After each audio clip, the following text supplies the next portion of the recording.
Informasi lainnya, saudara, seorang perempuan ditemukan meninggal di dasar lift Bandara Kuala Namu, Deli Serdang, Sumatera Utara setelah 3 hari terjatuh.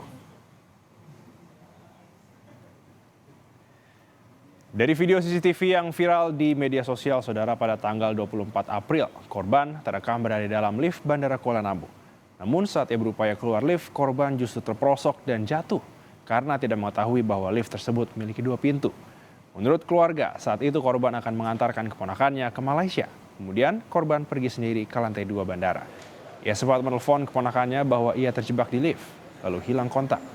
Dan setelah pencarian oleh petugas keamanan bandara atau AFSEC, korban tak kunjung ditemukan. Dibilang bahwasanya adik saya terjebak di lift, mereka ikut membantu mencari, tapi secara kasat mata, hanya sekedar begitu dibuka di lift kosong, nggak ada, udah bencana lagi, udah nggak ada lagi. Jadi kan itu, jadi kan kami minta CCTV, tapi mereka banyak prosedur atau gimana.